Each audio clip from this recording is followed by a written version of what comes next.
Welcome to Farm Charm Chic. I'm Emily. Today's episode is all about Christmas song inspired DIYs. I have 5 of them to share with you, and it is part of a playlist. I'll explain more about that as we get into the video.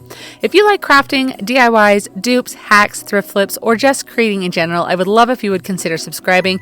When you see your favorite project in today's video, remember to hit that thumbs up, but let's go make some DIYs.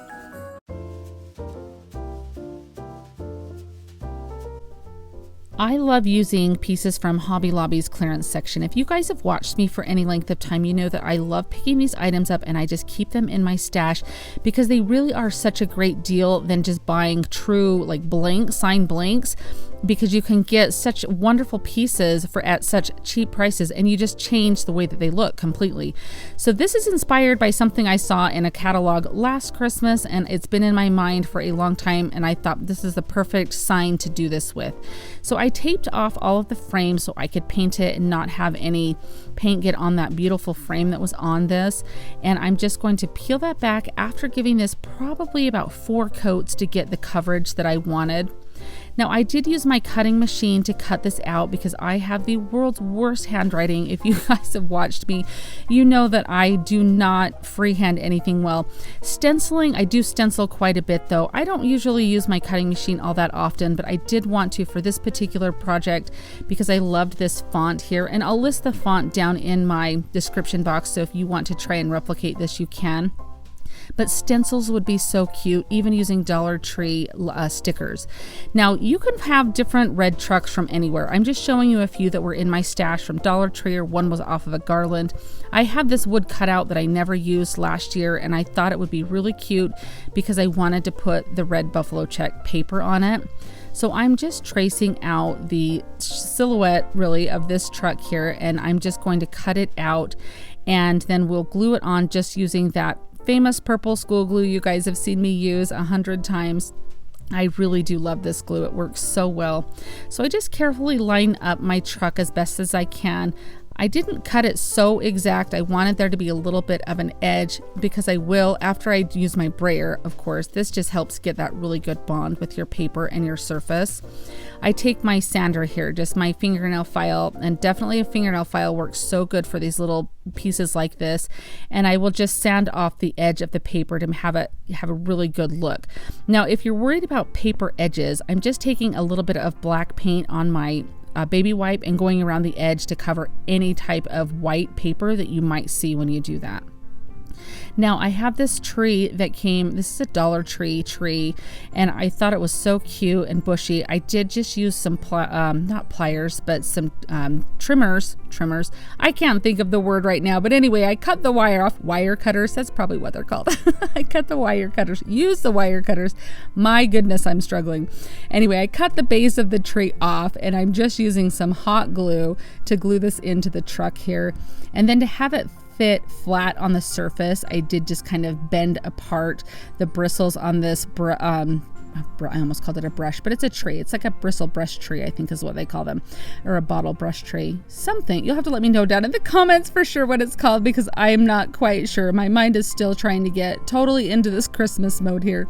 But I'm just using some little blocks there, as you saw, to glue onto the back of the truck to help pop it out, have a little bit of a 3D look.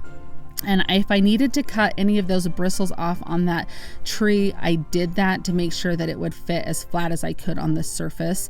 And then I'm just using my heat gun to get any of the hot glue little strings that you get. This just kind of melts those away really easily. But look at how darling this sign is. I think it is so cute. And you just read that and you just kind of can't help but sing it in your head. And I just think that little plaid truck looks darling on here. What do you guys think of this piece? Do you like it? Today's video is part of the 5 Under 5 DIY challenge. This month's theme is Christmas song inspired DIYs. I'm hosting this month with my beautiful guest host, Buffie from Buffie Designs. You guys, Buffie is the sweetest thing ever, and she makes such beautiful DIYs. You definitely need to check out her channel. Her video will play next on the playlist as well. Buffie is one of the few YouTubers that I have actually met in person, and she is the kindest, sweetest person, and I just love that she is joining me today as my guest host. All you have to do do to watch that playlist is look for that link in my description box. I will also pin it in my comments so it's easy for you to find. When you click on that link, you'll be taken right over to the playlist where next we'll play Buffy's video. And then beyond that, there are several other creators joining us this month that have each taken on the challenge of making 5 Christmas song inspired DIYs that are each less than $5. Let's get right back into the DIYs.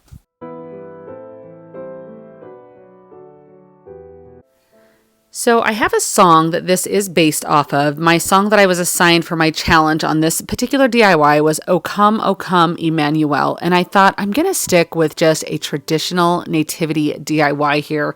Now I have this wood cutout nativity, that came from Walmart. It was on an ornament. There was a front and a back side. So you got 2 of these nativity cutouts if you separated them. And I've used them in so many DIYs. I just love the simplicity and the minimalist look on this. So I'm going to kind of give this a different finish. So I paint the entire thing black, and then I'm going to do some rub and buff. Now I've done this technique on a few different DIYs that I've done. So I kind of like having some of your pieces match and be cohesive, but I really love the finish that this looks. It almost is like aged brass or something, aged metal or something. This is just the antique gold that I have, but you could use a brass to give it a little bit more of that, or bronze to give it more of a different tone if you want. So I just put a little bit of the rub and buff on my paper there. I dip my finger into it. I tried wearing gloves with this on one of my last DIYs to use, and I did not feel like you had a lot of control over where the rub and buff went. I've tried it with paper towels. I just love using my finger. So you do have to use a little bit of coconut oil to get it off of your finger because it is oil based. But I feel like this is where you get the best coverage and the most control. So I just go over the entire thing, paying attention to make sure to get the edges. It takes just a little bit. These tubes of this rub and buff last forever. But I thought this would be just kind of a fun way to make it look not wood, since a few of the other DIYs I've used with this one were wood. Now, this is a hymn that I printed out of O Come, Emmanuel. And I'm just trying to, and I love that it came kind of on an aged paper look. I'm trying to decide where I want to place this because I'm going to cut this out to go behind our ornament. So I get my placement set just right, and then this is not rocket science right here. This is literally just tracing and cutting. But I'm going to cut a circle out of the hem.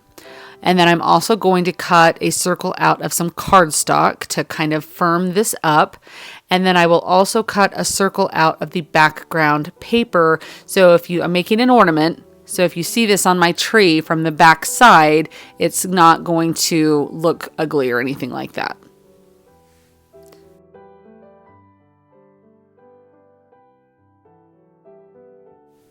Now the first thing I'm going to do is I'm going to glue our hymn song to the cardstock. So just to make sure that this has a nice firm hold. I love using my Elmer's School glue stick, just that purple glue stick for these projects. I've never had any problem with this not holding or staying. Now I don't live in a super humid climate or anything, but I love using that glue. Now to get this, the paper attached to the back of the ornament, I'm just using a little ring of hot glue or bead of hot glue around this. And then I will take this very carefully and place it just right on top of that. Now I'm going to have a little bit of overhang on one of the sides because, that's just the way things go sometimes. So I'm just going to trim that excess off. So now I'm taking my Crop-A-Dial. I have a link to this down in my description box. This is one of the most handy tools. I use this for so many things. It originally is to do grommets and things in scrapbooking, which I do use it for that too. But I love to use it just to punch holes through things like this, like wood or thicker plastics. And I just make a little hole for the ornament at the top of this. And then I'm just going to fold a piece of twine in half and feed that through from front to back. And then you've got a nice little loop and you just feed through your tails through the top. And then you just have a nice little knot tied up in the top. That's where it's going to hang on your branches. I'm just cutting the excess off there, and I always just kind of zhuzh it. I don't know if there's a more accurate term, but I just kind of mess around with it so it looks a little bit frayed. Now for the very back of it, it was right now that it occurred to me that I should have put the song lyrics on the back, you guys. Didn't occur to me literally until I'm gluing this down right here. In fact, I think I show you in just a minute that I was like, oh, I should have done this. But this was a beautiful piece of Christmas paper, just some little Christmassy design on there that does look very pretty. And I'm just using my brayer to flatten this down, get a good bond and a good hold. But it might have been right here that this occurred to me. But either way, I grabbed that paper and I'm like, oh, and I don't have a space big enough to put on there. And then even the words, I was like, oh, I should have thought that through a little bit better. So lesson learned, if you want to do this, make sure you cut your song lyrics out so you've got enough to put on the back. It would also be very pretty to have this be double-sided and have another nativity on the back. I'm just sparingly using these nativities because I'm down to my last couple that I have. And so I thought that this would be just kind of a way to make the DIY and just kind of have, some extra nativities. So just a little bit more of the rub and buff. This is just to finish off that edge on that paper and on the edge of the ornament. Now, one thing I was talking over just barely is I did use my fingernail file to clean up that back edge of you're filing away from the paper, so towards the wood to get a nice crisp edge, and then you'll put that rub and buff on, and that's going to finish that off really nice. Now I'm just taking some Mod Podge on that paper on the back. This is going to help protect it. I like to do a matte Mod Podge, but you could do a gloss, would look really pretty on your tree with the lights shining and everything. But I just do a quick coat of this. But I think this is absolutely beautiful. I love the simplicity of this. I think this is definitely an ornament that you could be proud of, that you could give somebody, tie it on top of a gift to give to somebody, have it just on your tree or in your decor, a project you could do with your children, your grandchildren. I love this, and I feel like it is such a fun way to incorporate the true meaning of Christmas. What do you guys think of this one?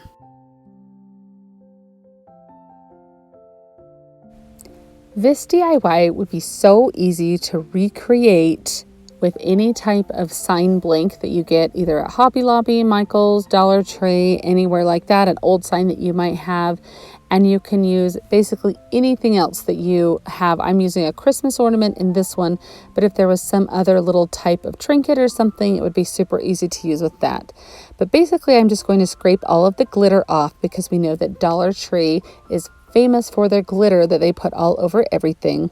And then I'm going to give this a really good coat of white chalk paint, and I'm going to go over it. I think it takes about 2 or 3 coats to get this completely covered to make sure that you don't see any of the background.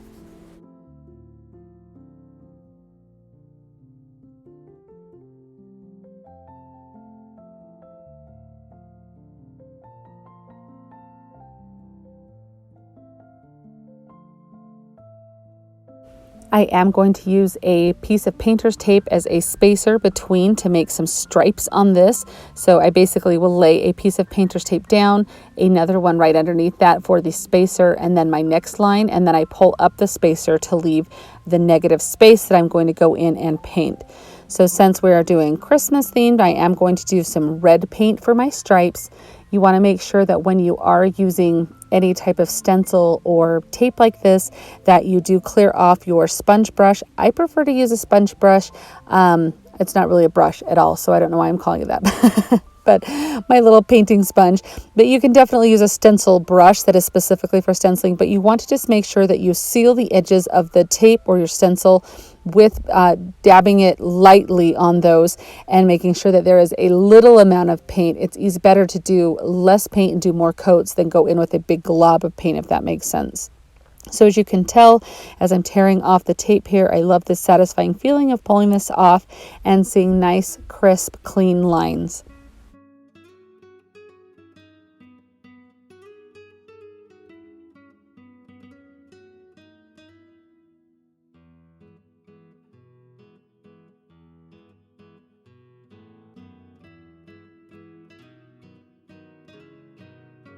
I do want to make this look a little bit weathered and worn, so of course I'm going to distress it because that's what Farmhouse is to me. So do whatever you'd like as far as your distressing technique, or none at all would also be fine with this. I mean, it's Christmas, it doesn't have to be distressed, but for it to match with my decor and everything, I am going to distress this.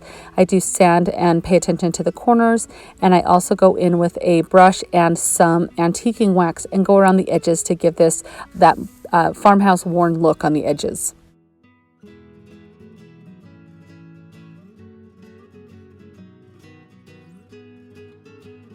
I do have this ornament from Dollar Tree that I am going to go and glue on here.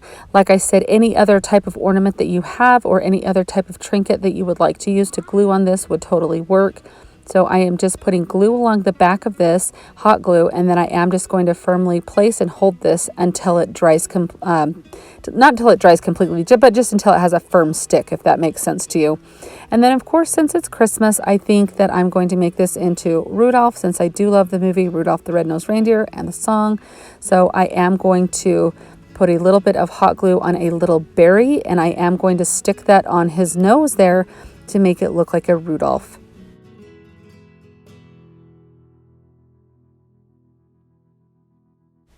And look at how cute he is. I think this turned out so cute. It is so fun. I think this is just that cute little thing either to put like on a tiered tray in your china hutch and a little shelf that you've got, just something to tuck away into a nice little corner that you need to bring a little bit of fun Christmas spirit to.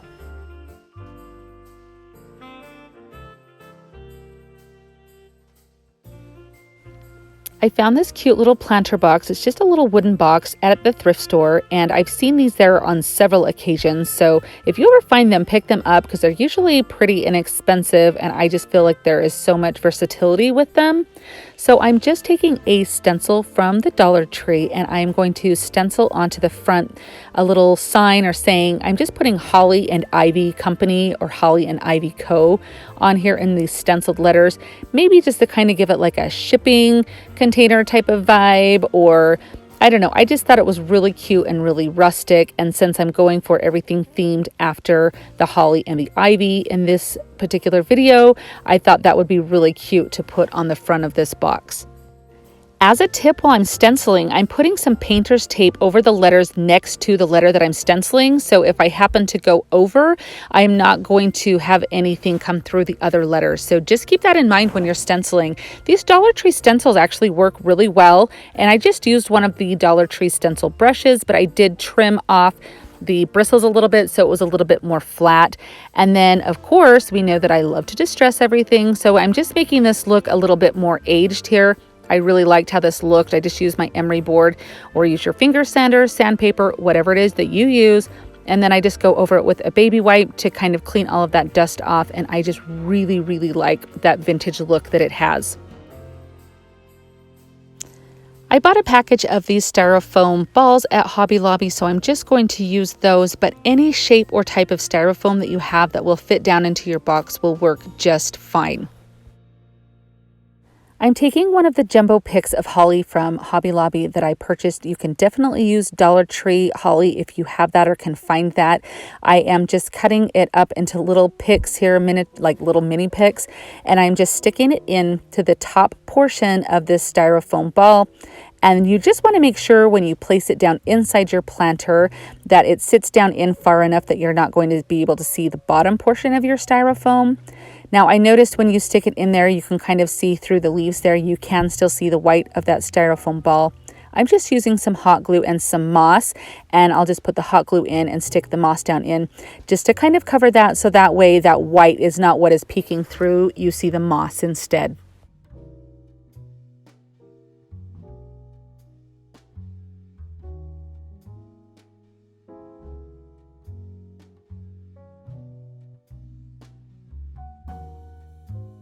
This Dollar Tree candle riser fits in my little crate perfectly, but I do need to cut some of the bottom of my styrofoam off to make sure that that is not peeking out. So I just take some of my scissors and rip a little bit of that off on the bottom, and then I just use some hot glue on top just to make sure. I mean, it will sit on this just fine, but so it doesn't like blow over or anything like that if somebody was to walk by it. I'm just using some hot glue to secure it. I felt like this could use a little bit more red, so I'm just taking some extra berry picks and just sticking those sporadically in all around. Now, I realize that the song The Holly and the Ivy is not the most popular Christmas song, but I have found that a lot of people actually know the melody of the song. They just don't realize that that's what it is. But it is a really beautiful song that takes the holly plant and it translates it kind of into Christmas Day and the birth of Christ in a very beautiful way. But what do you think of this planter box? I think this turned out so cute.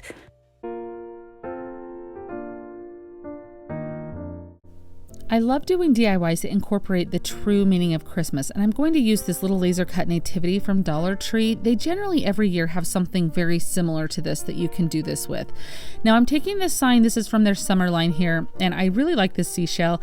So a true crafter, you take things apart and think, oh, maybe I'll use this. So into my stash it went. But I'm taking this sign, and I love these square signs that they do this time of year. I'm just removing the little frame. Now the frame is in 4 separate pieces that you can see here, and I'm just using my putty knife to kind of slide under them to tear it off, because it is kind of the adhesive that it uses is on like a paper that the sign is printed on. So you'll just have to rip that off and make sure that you have all clean edges for your frame. Now after I do that, I just am taking some scrapbook paper. I love this burlap, and so that's kind of the look I was going for. You can personalize this to anything you would like to use. And I'm just flipping this sign over, and I'll just trace along so I know kind of where to generally cut. Now I don't cut right on the line. I kind of cut a little bit to the side of it because I do want to sand it to get a really clean edge. And I'm using my most favorite glue. You guys have seen me use this so many times. This is the Purple Elmer School Glue, and I really have such great success with this and crafting. I don't ever have pieces that peel up or anything. And I just push this down, and then this is a really good trick to do when you're using your glue sticks, is to use a brayer like this. And this is going to make sure that you have a really good bond. It is going to get any bubbles or anything like that out. Now what I like to do with my scrapbook paper is I take my fingernail file here. I love to use fingernail files when I'm crafting because they get into all those little nooks and crannies. And I just sand in a downward motion away from the paper that I just glued on and get a nice crisp clean edge. You can see that paper peel right off there. It looks like that paper was meant to go on that surface. Now I'm choosing to paint my frame that goes around this picture black, and so I'm just painting all of the pieces that go to this frame here. I left the pieces of the frame in the order that they were, where they went on the sign, so that way I knew where to exactly glue them back on. So I'm just taking a couple pieces from this nativity. It does have the little wise men with it, and it has like a little stand that holds them up. I mean, it's absolutely darling. But I really just want Mary, Joseph, and baby Jesus here along with the little stable. I thought this was so cute. And we're going to use this. Now, I kind of had them set up like that, but I'll set them up a little bit different. You'll see on the surface how I end up doing it.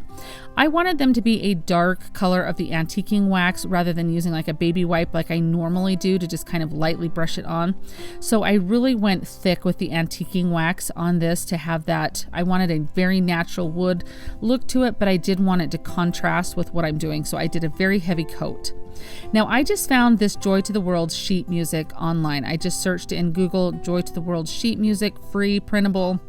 Several came up, so you could do whatever hymn you wanted or whatever song for Christmas time or for whatever time of year you're doing a DIY like this. But it was totally free, and I am just tearing off the edges here, and we're going to age this paper. So when I go around the title, I definitely want you to see that title there, The Joy to the World. So I take my time going around that as I'm tearing this. Now I have this little kit. I've used it before. It helps with making like aged documents, aged papers.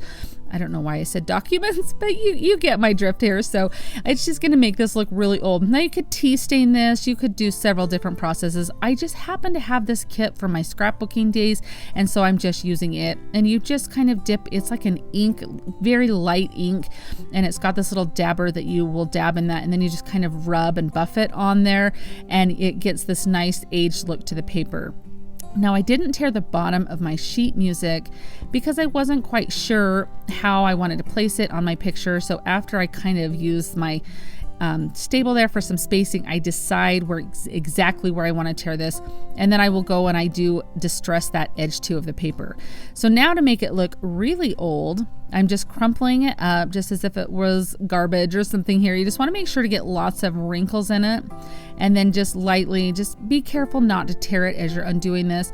I mean, I guess some tears would look okay, but you just want to have it mostly intact here.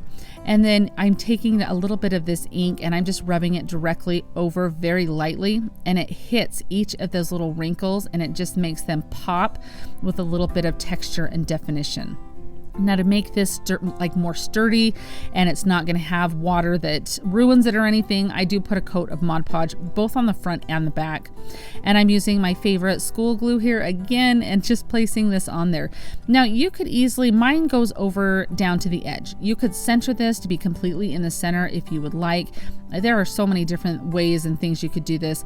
I do use my brayer here to make sure that all of the wrinkled paper gets put down. You want to make sure you have a good bond and it's not going to peel back or fall off. And then just using hot glue, I just carefully piece all of the frame pieces back and hot glue those just to make sure that they're all where they were. Now I'm going to place my stable and my nativity here. And before I glue them down, I just kind of play around, and this is when I decide to put Mary and Joseph on the side of the stable, just because I didn't feel like you could see them super well if they were placed on the stable, and with the spacing of the frame that I was using, I thought they would look cute kind of on the side there. So that's why I decided to do that. But I'm just using some of this, I think it's Aleene's tacky glue. You get it at Dollar Tree, and I've heard a lot of crafters use it. This is actually the first time that I've used it, and it holds pretty well. I just didn't want hot glue, and I didn't have any super glue close by, so I went ahead and used that. Now, I do want to put a beaded handle back on this like it originally came, the sign. So I'm just taking some wood beads and I am staining them with just some antiquing wax, and I'll just thread them onto some twine.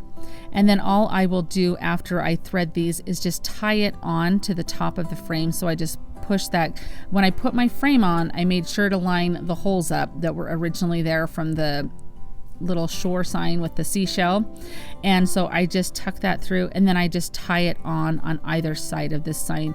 That way, if you decide you want to hang this, you definitely can. If you want to leave it and not mess around with putting anything on the top, or just put some twine or some beautiful ribbon or something, that would be completely up to you. Personalize it any way that you would like. I just love incorporating the true meaning of Christmas into the Christmas DIYs, and I thought that I would definitely take an opportunity right now to do that. I love the simplicity of this. I love this Christmas hymn. I love the rustic way that this looks, and it's going to be absolutely beautiful in my home for Christmas. Thank you so much for joining me for today's video.